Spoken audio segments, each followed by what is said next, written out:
Bienvenidos a La Hora del Museo, el podcast del Museo Histórico Nacional. Identidad, cultura, patrimonio y más.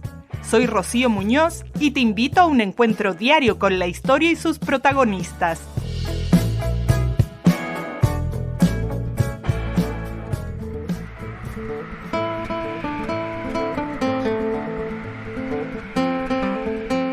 En las altas cordilleras del norte chico, donde el silencio de la montaña guarda secretos que a veces preferimos olvidar, dos hombres forjaron una amistad que desafió los años más oscuros de nuestra historia. Un arriero que conocía cada sendero de los Andes como las líneas de su mano y un ingeniero naval convertido en revolucionario. Ambos militantes comunistas, luego miembros de la facción autónoma del Frente Patriótico Manuel Rodríguez. Esta es la historia de travesías imposibles de un lado al otro de la cordillera, de viajes por países de la órbita soviética, de una amistad entrañable forjada en años donde la esperanza y el terror caminaban de la mano. Una historia de crudas travesías por la cordillera de los Andes, de operaciones como el ingreso de armas por Carrizal Bajo y de cómo llegaron incluso a formar parte del grupo de defensa personal de Hugo Chávez. Pero también es la historia del ocaso del principal movimiento revolucionario que resistió la dictadura de Pinochet, el Frente Patriótico Manuel Rodríguez, en tiempos donde hablar de violencia política se convirtió en un tabú. Esta es la historia que se narra en el libro Con el fusil en la espalda, de Cristian Pérez, historiador y autor de numerosos libros de historia y política, como Vidas Revolucionarias, la historia de Roberto Moreno y el MIR, Cerca de la Revolución, Hernán del Canto, un hombre de Allende, entre otros muchos títulos.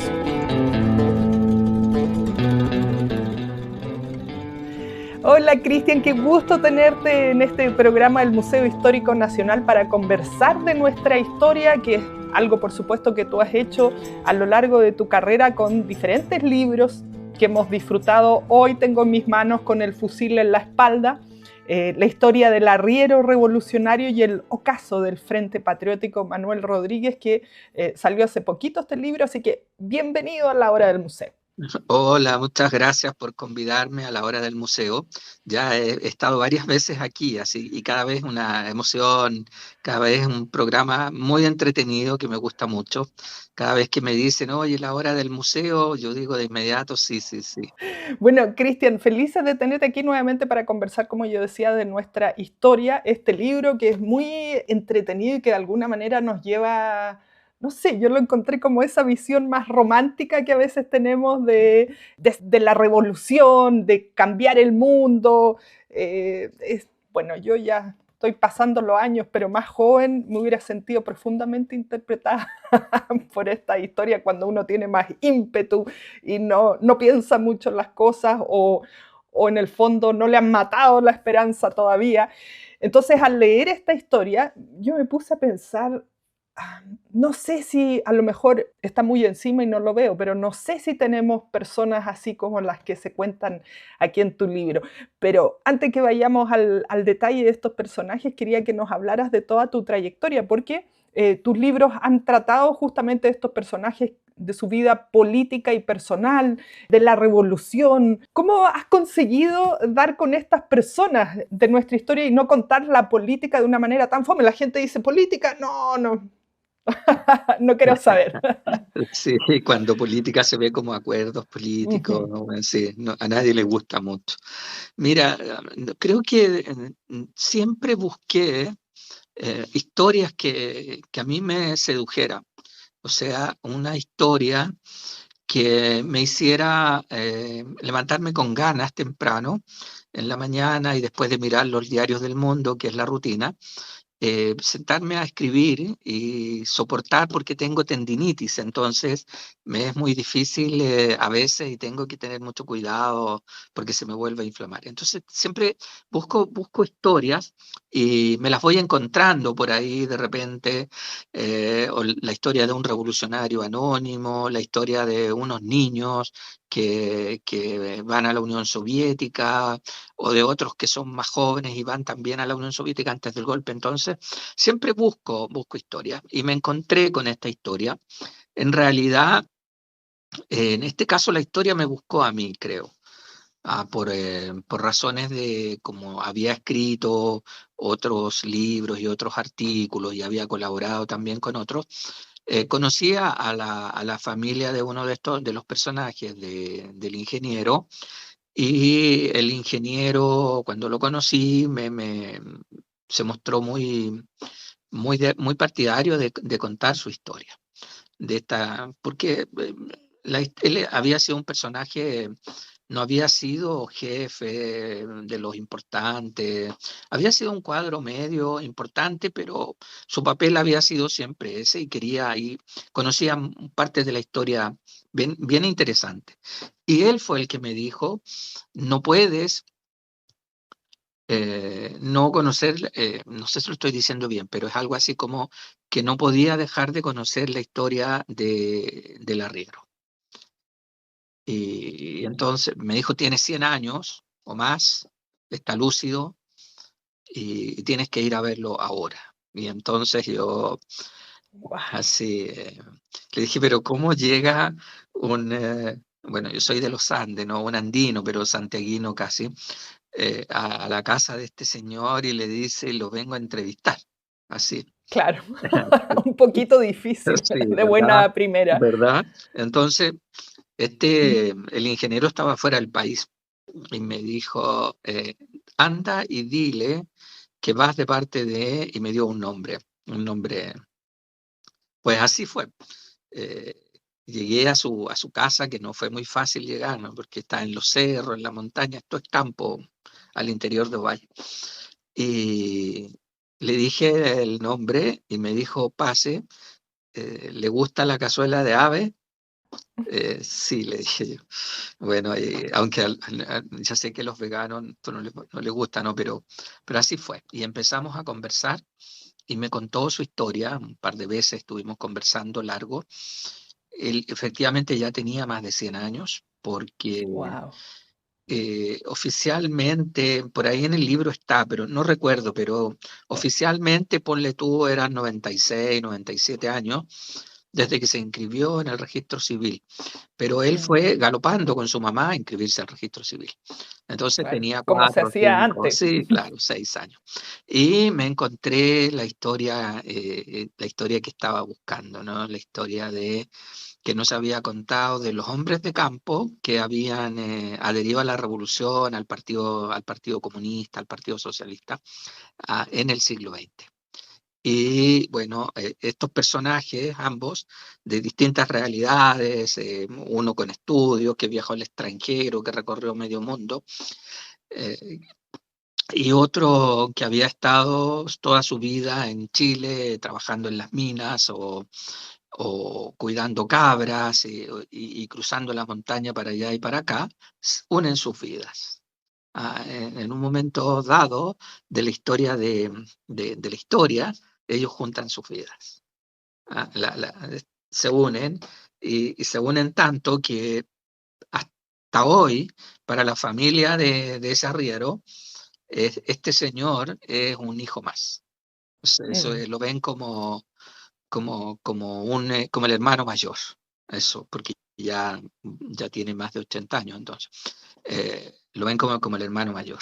Y, y eso fue lo que me, me sedujo, además porque me volví al campo y yo, por la Mm. familia materna, soy de campo, de San Esteban, de los Andes, allá del Cariño Botado, es mi familia materna. Entonces el campo lo conocí de niño, andando a caballo, bueno, en todo, en la montaña, fui también a la montaña con mis tíos, con mi abuelo, entonces me volví a ese mundo y estaban las dos cosas, el partido, la revolución y la Mm. cordillera, la montaña. Entonces lo encontré para mí, no sé, para los auditores, ¿no? O sea, para los quienes lo lean, pero para mí Ujú. era fascinante esa historia. Y por eso que Es fascinante. la escribí con muchas ganas, digamos, muy feliz. Esa es la palabra. En ningún instante se me hizo pesado.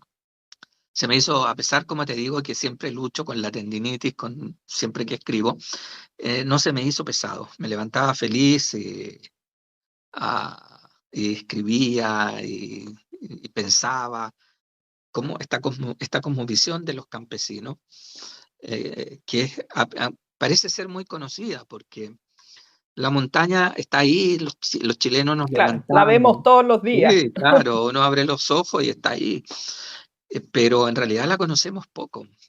Así es. Metidos ahí adentro es otra cosa. Es como, a alguien le decía que era como estar en la cordillera, cruzar la cordillera a pie, en caballo, en mula, en esos años, no sé ahora, es como vencer una carrera de obstáculos, porque pasas una montaña y aparece otra que es más alta y luego otra que es más alta todavía y así, y más fría y bueno. Entonces eso era lo que me hizo contar esta historia, que es la historia de revolucionarios, es la historia del campo, es la historia también de la política, de los hechos políticos relevantes desde el año 73. Bueno, a mí me parece fascinante que son dos personajes como improbables, porque la historia política que aprendemos, y que no es mucha tampoco para quienes no se dedican, digamos, a las ciencias sociales, llega hasta lo que uno aprende en el colegio, tiene que ver más con nombres que se repiten siempre. En el caso del Frente Patriótico Manuel Rodríguez, hay que se cuentan con los dedos de las manos los nombres que siempre dan vuelta y que tienen que ver con una visión mucho más de ciudad y de caminos, por así decirlo, como más típicos. Pero un ingeniero naval uno no se imaginaría jamás que va a ser del Frente Patriótico Manuel Rodríguez, y un arriero menos. Y el escenario en el que ocurre también es improbable, porque no son, qué sé yo, situaciones que ocurren también, como yo decía, en la ciudad, como las que hemos escuchado, sino que tiene que ver con cuidar y ayudar desde otra manera a esta revolución. Entonces, bueno, vamos por los personajes, y también aquí te quería pedir para los que son más jóvenes, porque es el tema que tú has abordado en varios libros, para darle contexto a toda esta historia. El Frente Patriótico Manuel Rodríguez, ¿cómo lo planteamos aquí para quienes a lo mejor lo han escuchado de pasada y no saben bien cuál era su objetivo, su espíritu por esos años? A ver, yo creo que es importante señalar que el frente, con los apellidos, como tú lo señalas, Patriótico Manuel Rodríguez, es el aparato militar del Partido Comunista, que está diseñado para apoyar la política de rebelión popular de masas que comienza el año 1980, que contempla todas las formas de lucha, entre ellos la armada. Y esto es bien importante siempre señalar, porque el partido crea una organización paramilitar después de que dos o tres de sus direcciones han sido hechas desaparecer. Al menos dos direcciones del partido y una de la juventud fueron diezmadas, eh, y más de 1.000 víctimas, muchos de ellos detenidos y desaparecidos hasta hoy día, y miles viviendo en el exilio. Entonces, el partido cambia la política en el año 80, crea esta estructura en el año 83, el Frente, que está destinado a facilitar la posibilidad de una insurrección popular, defender algunos territorios. Tiene un componente armado, pequeño, diría yo, y nunca tiene la misión, para que dejarlo súper claro, de realizar una guerra civil, una lucha guerrillera contra la dictadura militar, porque en el partido saben que eso no es posible, no es viable y que no se ajusta a la realidad política chilena. Esa organización se mantiene unida con el partido hasta mediados del año 87. Y en el año 87 el partido, después de las operaciones de Carrizal y del atentado a Pinochet, ordena no la disolución, pero sí limita y controla esta estructura.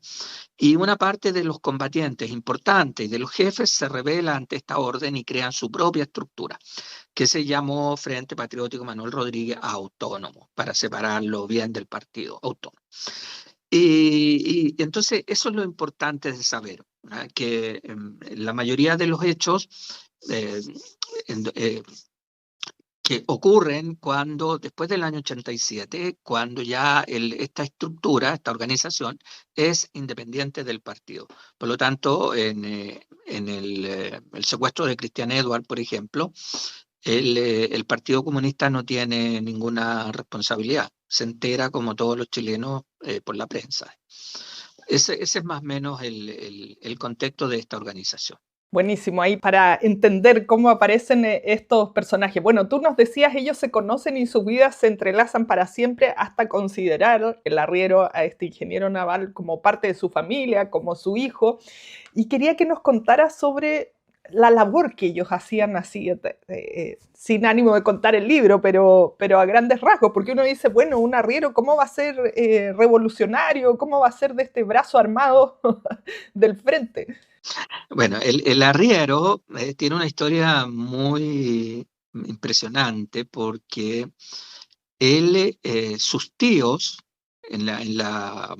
cuando la agricultura entra en crisis en la primera década del siglo XX, van a las salitreras a ganarse la vida. Y allí se politizan con Luis Emilio Recabarren. Y los dirigentes, los más importantes dirigentes de la izquierda chilena, de la época fundacional de la izquierda chilena.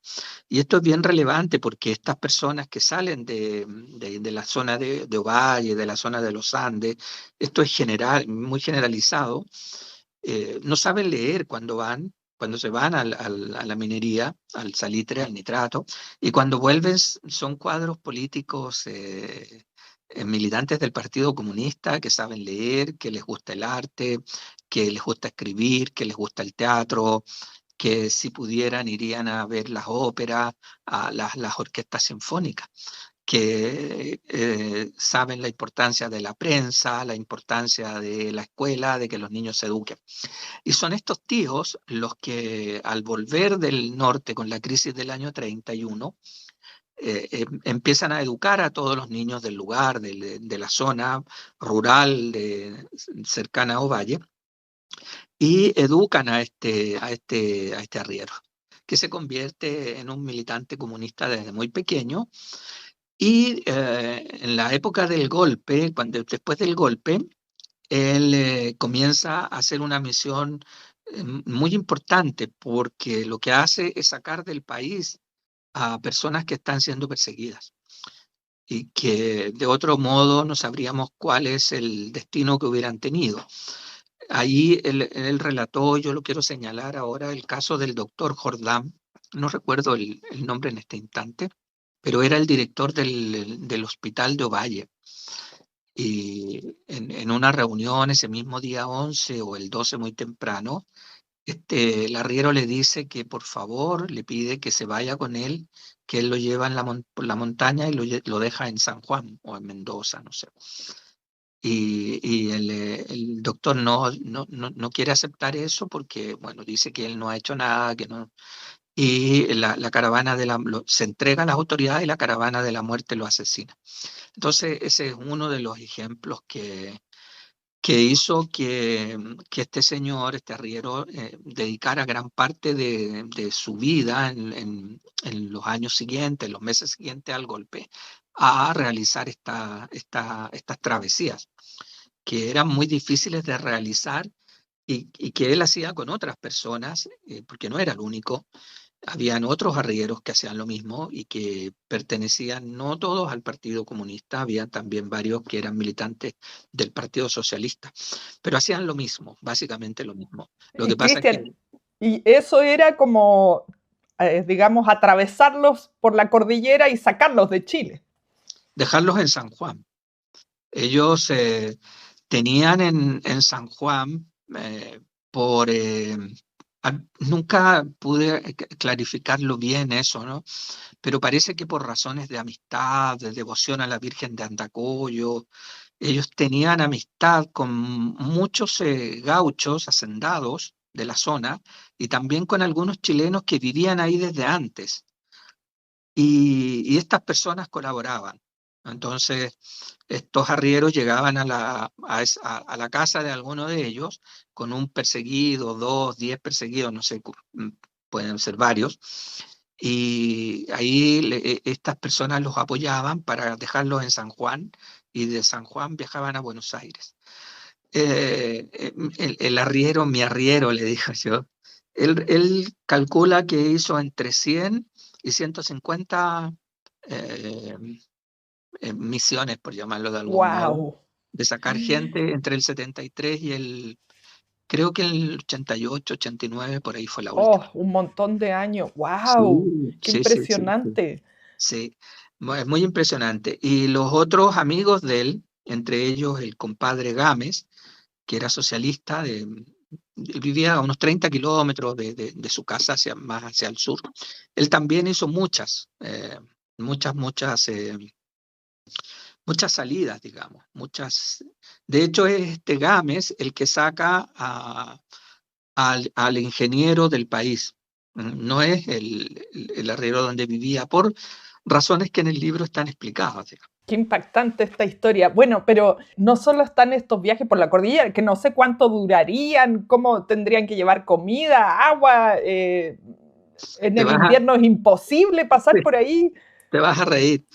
No podía faltar, sí, más o menos 8 días, dependiendo de ¡Wow! cómo, Ocho de días. cómo estuvieran las personas. En general lo hacían en mulas, que es el mejor animal para andar en la montaña, porque la mula es muy sufrida, necesita poca agua, no se lesiona, tiene mucho equilibrio en los desfiladeros. Bueno, en fin, es un animal muy, muy noble, la mula.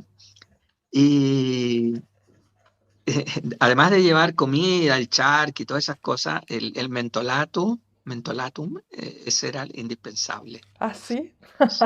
Por tanto, andar a caballo, ¿por qué? Ese era el bien más preciado en la Ah, mira. cordillera, según estos arrieros.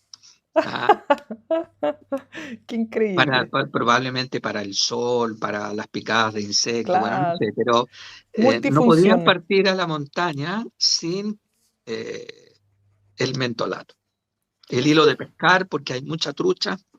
Ah, así Sí, se alimentaban. bueno, charqui, pan amasado, tortilla, bueno, todas estas cosas. En la alta montaña no hay leña, por ejemplo, entonces tienen que usar unas champas, eh, unas raíces, digamos, y esas dan un calor que es rápido, se consume rápido, por lo tanto solo pueden hacer té o mate, o hervir agua y acompañarlo con algo, ¿no? Con una lata de pescado, ¿no?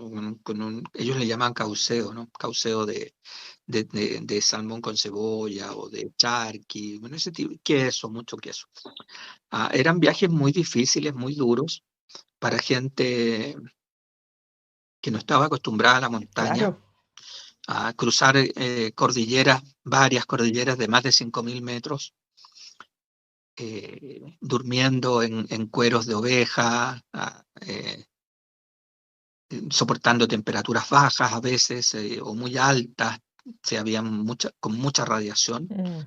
Llegaban con la piel, las personas que eran blancas, muy blancas, y como tú, llegaban con la cara muy, no se conocían los protectores solares, Claro.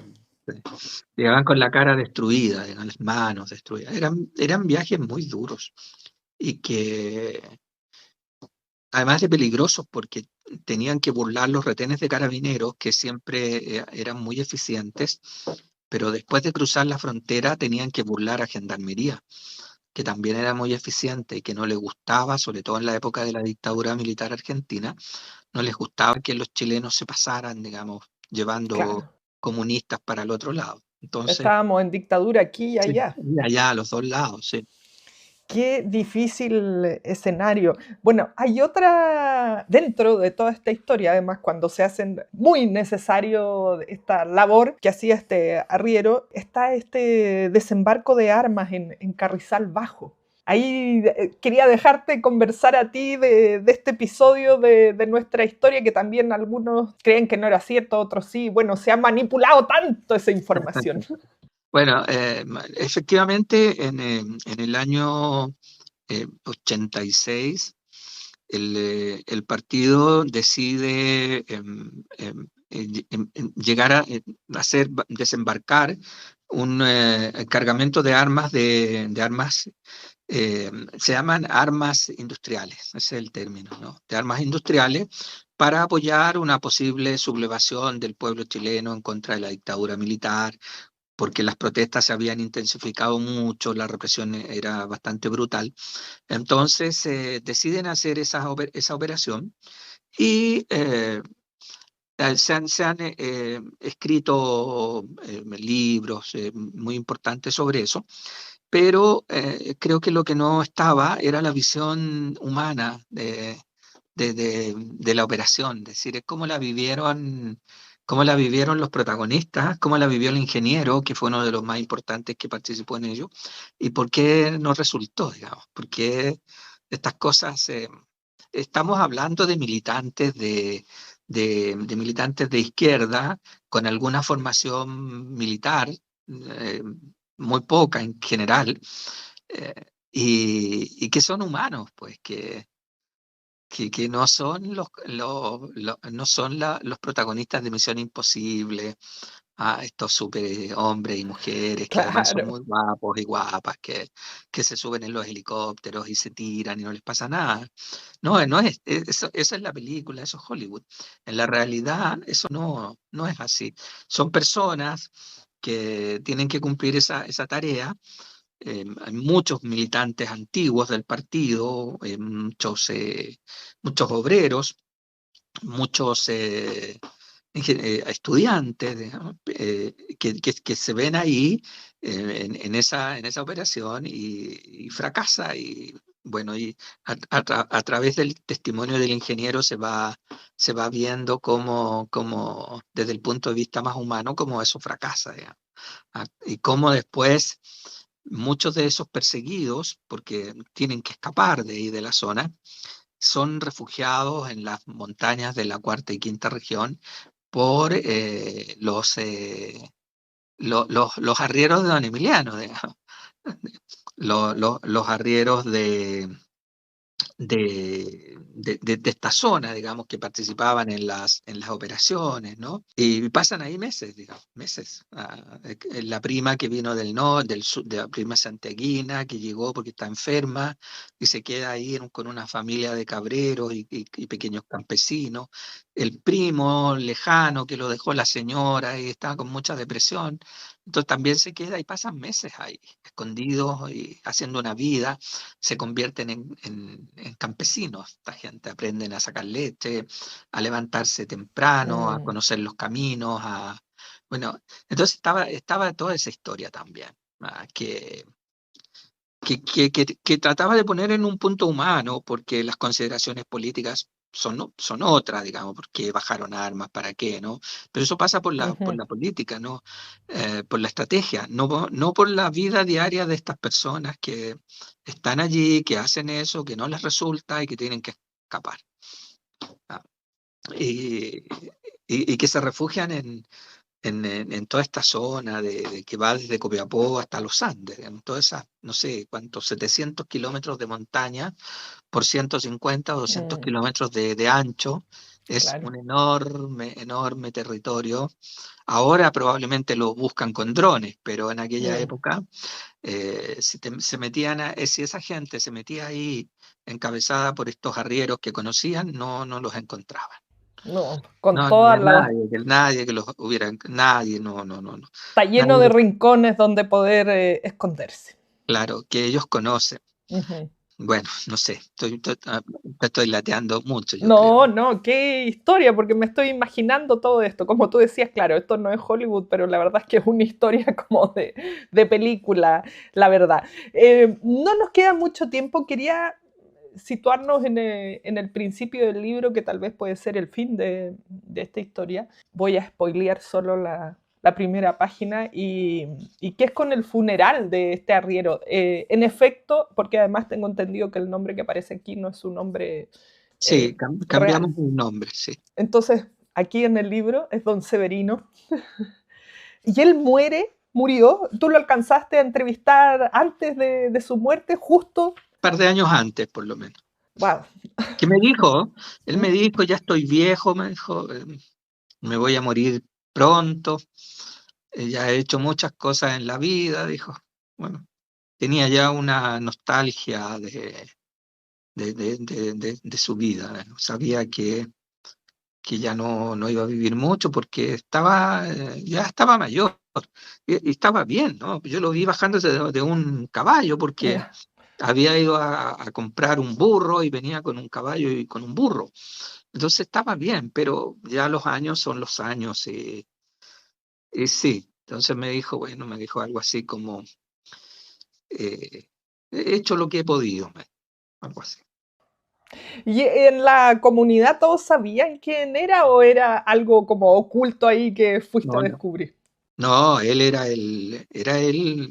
como no sé si la palabra cacique estaría bien, era la persona más respetada de toda esa zona, diría yo, al que recurrían para consejos de todo tipo, consejos matrimoniales, de salud, para que orientara a las otras personas respecto de qué hacer con un trámite o dónde El sabio recurrir. del lugar. Sí, el sabio, el que si no tenían, habían familias en las épocas malas que no tenían que comer, iban ahí, digamos, ahí de algún modo esa familia se las arreglaba para entregarles algo de comida, para compartir, porque son los valores que estos tíos le habían enseñado a él y él se los enseñó a su familia. O sea, recuerdo que estando con varios de ellos y él les dijo, tienen que cuidarse, tienen que protegerse, le dijo a los hijos, y no pelear. Tremendo personaje. Bueno, una historia fascinante y como yo decía, que por supuesto tiene que ver de alguna manera con la política, pero a la vez nos cuentan historia de película. Y como tú decías, en este territorio que a veces lo miramos todos los días, pero que en realidad no conocemos para nada. No, había una anécdota que grafica todo, que no es de estos personajes, pero hace unos años atrás, no sé, 3, 4 años, apareció en la televisión una noticia que decía, el GOPE busca Ujú. arrieros perdidos de los Andes. Y estaba con mi tío Julio, que es del campo, guaso y todo eso, y se rió y nos reímos. Perdidos, dijo. Perdidos, bueno. Como 2 o 3 días después, no sé, ya había un temporal muy grande, eh, el GOPE encontró a los arrieros. Bueno, y llega una periodista y le pone el micrófono al que hacía de líder de los arrieros y le dice, ustedes estaban perdidos. Y él la mira con cara de, no, señorita, nosotros no estábamos perdidos, estábamos en la cueva esperando que pasara el Claro, el mal temporal. tiempo.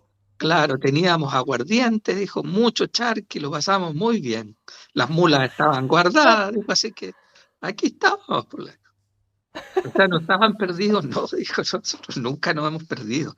Eso grafica, ¿no? Esa gente es Totalmente. muy raro que ellos conocen las nubes, saben cuando el tiempo se va a echar a perder y saben el tiempo que tienen para llegar a un refugio.